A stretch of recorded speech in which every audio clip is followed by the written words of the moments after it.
ಇಂದೇ ಡೌನ್ಲೋಡ್ ಮಾಡಿ ಮತ್ತು ನಿಮ್ಮ ನೆಚ್ಚಿನ ಶೋಗಳನ್ನು ಆನಂದಿಸಿ. ಏನಪ್ಪ ಚಂದ್ರು, ಏನು ಯೋಚನೆ ಮಾಡ್ತಿದ್ಯಾ? ಆ ಮುಂಬೈ ಅವಳ ಜೈಲಿಂದ ಹೆಂಗೆ ಹೊರಗೆ ಕರ್ಕೊಬರ್ಬೇಕು ಅಂತ ಯೋಚನೆ ಮಾಡ್ತಿದ್ಯಾ?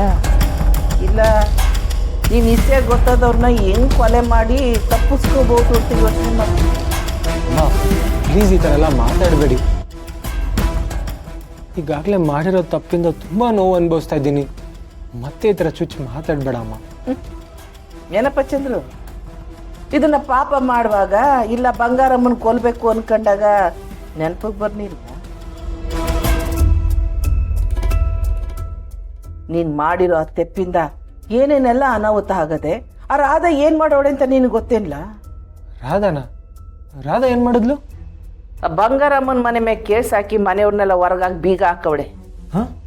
ಊರಿಗೆ ನ್ಯಾಯ ಹೇಳ್ತಿದ್ದ ಸಂಸಾರ ಇವತ್ತು ನ್ಯಾಯಾಲಯದ ಮುಂದೆ ನ್ಯಾಯಕ್ಕಾಗಿ ಭಿಕ್ಷೆ ಬೇಡಂಗೆ ಆಗದೆ. ಏನು, ರಾಧಾ ಮನೆ ಮೇಲೆ ಕೇಸ್ ಹಾಕಿದ್ದಾಳ? ಅಲ್ಲ, ಅವಳಿಗೆ ಅಷ್ಟು ಧೈರ್ಯ ಎಲ್ಲಿಂದ ಬಂತು? ಆ ಧೈರ್ಯ ಕೊಟ್ಟವ್ ನೀನೇ ಅಲ್ವಿಲ್ಲ?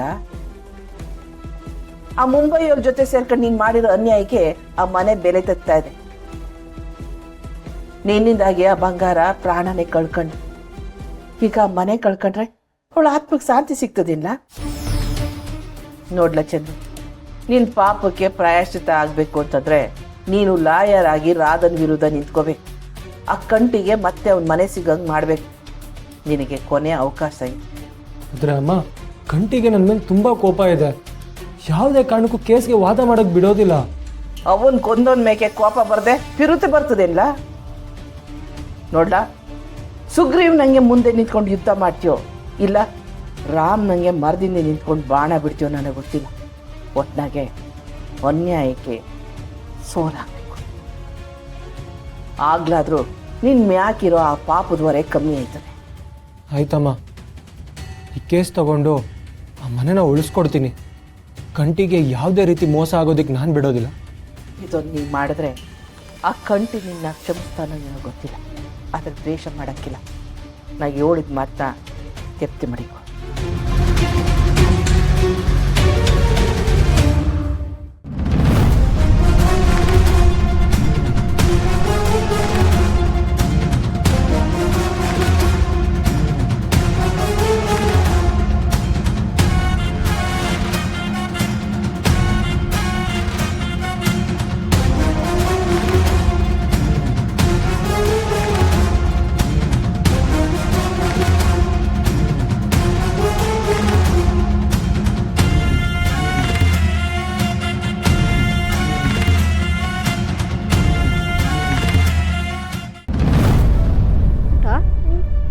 ನೀನ್ ಹೆಂಗ್ ಮನೆಯನ್ನ ತಪ್ಪಿಸ್ಕೊಂಡ್ ಬಂದೆ?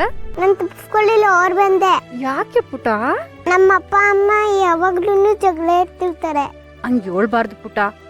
ಅಪ್ಪ ಅಮ್ಮ ನಿನ್ ಕಾಣಿಸ್ತಿಲ್ಲ ಅಂತ ಯೋಡ್ ಗಾಬರಿ ಆಗಿರ್ತಾರೆ ಗೊತ್ತಾ?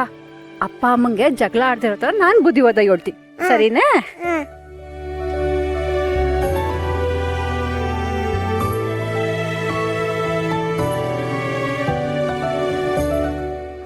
ಸಾಹೇಬ್ರೆ, ಏನಾಗಬೇಕಾಗಿತ್ತು?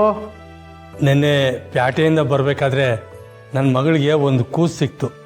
ಯಾರ್ದು ಒಂದು ಗೊತ್ತಾಗಲಿಲ್ಲ. ಸ್ಟೇಷನ್ಗೆ ಕರ್ಕೊಂಬಂದಿದ್ದೀವಿ. ಮಗು ಯಾರು ಸಿಕ್ಕಿದ್ದು?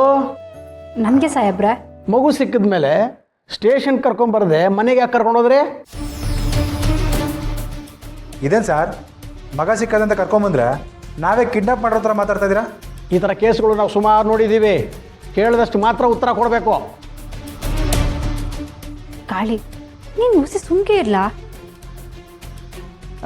ಸಾಹೇಬ್ರೆ, ಮಗು ಸಿಕ್ತಾಗ ಕತ್ಲಾಗಿತ್ತು. ಅದು ಅಲ್ಲೇ ಮಗು ಪ್ರೆಗ್ನೆಂಟ್ ಆಗಿ ಬಿದ್ದಿತ್ತು.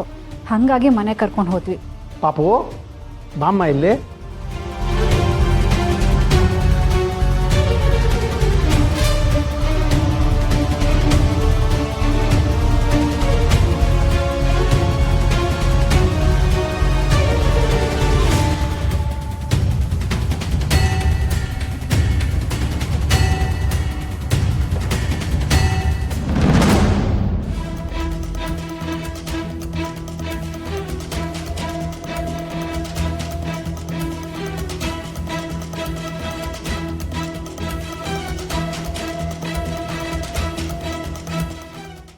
ಮಹೇಶ್, ಬೆಳಗ್ಗೆ ಕಂಪ್ಲೇಂಟ್ ಕೊಟ್ರಲ್ಲ, ಅವ್ರಿಗೆ ಫೋನ್ ಮಾಡಿ ಮಗು ಸಿಕ್ಕಿದೆ ಸ್ಟೇಷನ್ಗೆ ಬನ್ನಿ ಅಂತ ಹೇಳು.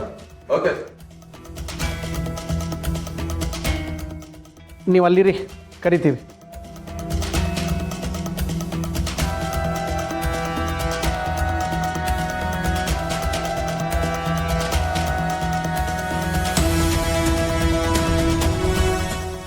ಮಗು ಅದಕ್ಕೆ ಹೇಳಿದ್ದು ಇದು ಕಲಿಯುಗ ಯಾರು ನಂಬಾರ್ದು ಅಂತ.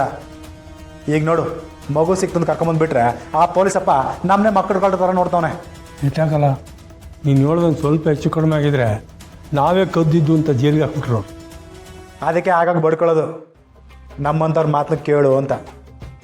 ಕಳೆ ಆ ಪೊಲೀಸಪ್ಪ ನಿನ್ನ ನೋಡೋನೆ ಮಗುನ ಕಿಡ್ನಾಪ್ ಮಾಡಿರ್ಬೇಕು ಅಂದ್ಕೊಂಡು ನಂಗೆ ಹೇಳುದಾನೆ ಅನ್ಸುತ್ತೆ. ನೋಡೋಕ್ಕೆ ನೀನು ಮಕ್ಕಳು ಕಳ್ಳನ ಥರನೇ ಇದೆಯಾ? ಏನು ತಮಾಷೆನಾ? ನಿಜವಾಗ್ಲೂ ಹೇಳ್ತೀನಿ ಕಣ. ನಡಿ ಕೇಳ್ಕೊಂಬಂದ್ಬಿಡಮ್ಮ. ಸುಮ್ಕೆ ನಿಂತ್ಕೋ. ದೀಟ ಬಾ.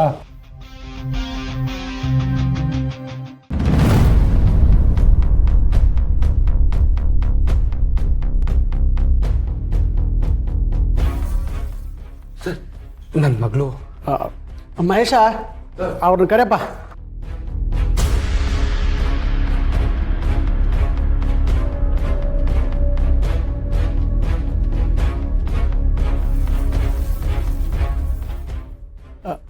ನೋಡಿ, ಇವರಿಗೆ ಮಗು ಸಿಕ್ಕಿರೋದು.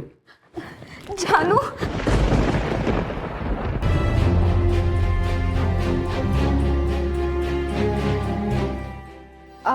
ಊಟ ನಿಮ್ಮೊಬ್ರಿಗೇನಾ?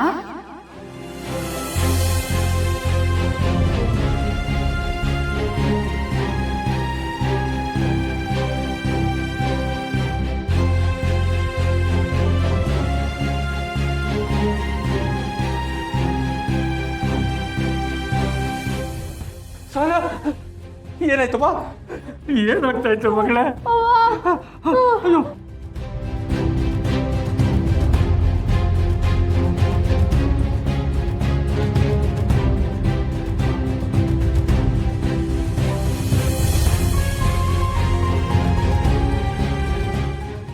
ಅಯ್ಯೋ, ಅಯ್ಯೋ, ಏನ್ ಮಾಡ್ತಿದ್ದೀರಾ? ಹೇಳಿನ್ ಯಾಕೆ? ನಿನ್ನ ಮುರಳಿ ಅವ್ರನ್ನ ದೂರ ಮಾಡಬೇಕು ಅಂತ ತುಂಬಾ ಪ್ರಯತ್ನ ಪಟ್ಟೆ. ಕೌಸಲ್ಯ ಅವ್ರ ಜೊತೆ ಸೇರಿ ನಿಮಗೆ ತುಂಬಾನೇ ಕಷ್ಟ ಕೊಟ್ಟೆ. ಆದ್ರೆ ನೀವು ನನಗೆ ಜೀವನ ಕೊಡ್ತಿದ್ದೀರ.